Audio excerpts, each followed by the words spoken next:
And, the game changes when all of a sudden there's 5 shooters out there and guards. And the one thing that we've still got to, dig in on is just early in possessions in transition where people see too much space and they're just attacking us in the open floor. And it's really hard for any one player to defend the ball in that situation. We just have to have more urgency collectively to get back and show a crowd where you don't see that space and feel like you can attack the rim. Last night that was OG, and it's very similar tonight, and that's something we got to do better at. Coach, 147 points tonight. Very good offensively. 56 of those points coming from your bench. Just talk about how impressed you are with the efficiency of your bench tonight when it came to scoring the ball. Yeah, our bench has kind of changed game to game, and one of the things about this group is, there's some guys that are playing more consistent rotations, but a lot of players just have to be ready. And when you see a night like that, that's exactly what happened. Terrence gave us really good minutes tonight. His physicality, his toughness, and his ability to attack the rim.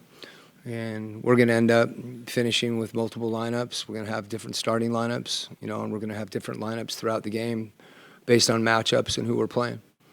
And our guys, as you said, that's reflected on the bench and their productivity. Speaking of lineups, I know that's one of your favorite things to talk about, but with Mo, he's predominantly played as a wing, but tonight he played most of his minutes at center. Just curious what you saw from him as the backup 5. Yeah, I think, as I mentioned, one of the things about Mo is we're going to take a little poll here and ask everybody what position he is. Because the thing for him is we just want him to be a basketball player. And if he's the biggest guy on the court, which he is when he's out there every time, is there a situation where he's switching pick and roll? Is he spacing? The game is different for him depending on who he's playing with. And that's something he's got to continue to adapt to. So for him in his mind to think about himself as a center or a wing or a forward, whatever it is, I don't want him to box himself in like that because that's not how we see him. We see him as a basketball player.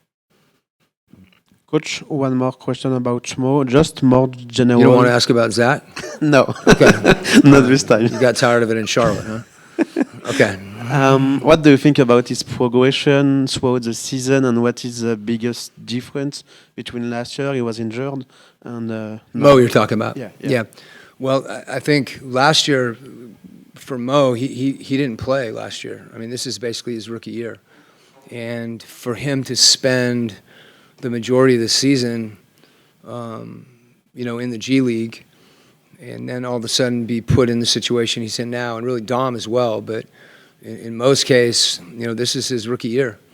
And if Jalen was there, the situation might be different, but he's not. And I think he's done a great job, responding to that opportunity and looking to give us, there's ways that he can impact the game that are unique.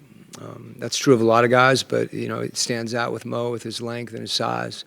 So we're pleased with his progression. I think I've said this before about other younger players. When you're 21 and 22, and like last night, you're playing against 27, 28, 29 guys that are in their prime, that experience is a challenge. And more than anything, it's how you respond to it, and it's also an opportunity to get better. And I think that's what he's been able to do is as he's been in those competitive situations, continue to learn the level that you have to play at to have success in this league.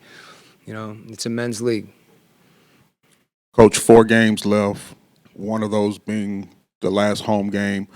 Over the stretch of these 4 before you head into the play-in, what is it specifically that you're wanting to continuously work on as you head into the postseason? Well, I think the things that we need to do to win, to me, we have to run offensively. Every team needs to make shots, but we need to get good shots. And getting up and down the floor allows that to happen more consistently.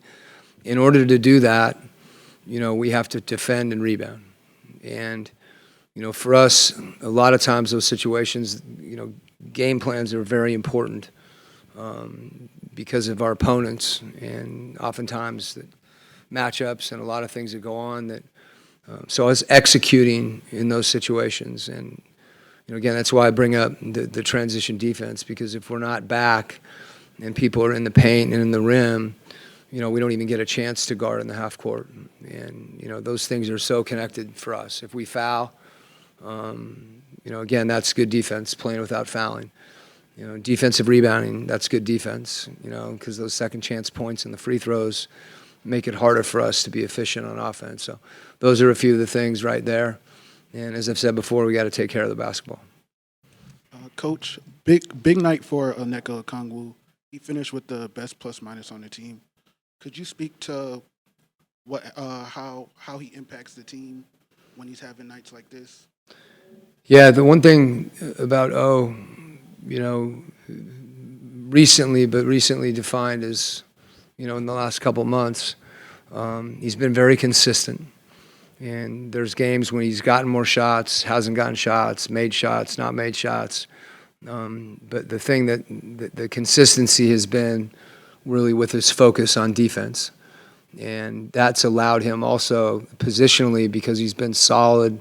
He's taken a lot of pride in that. And O's, he's so gregarious that he's smart. And he's got a lot of pride in executing his role and his job.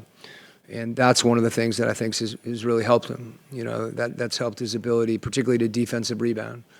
So a lot of good things that he's doing. And, some of the passes that he's been able to make as well, I think are a big lift for us, because it gives us a slightly different way to score. Okay, all right.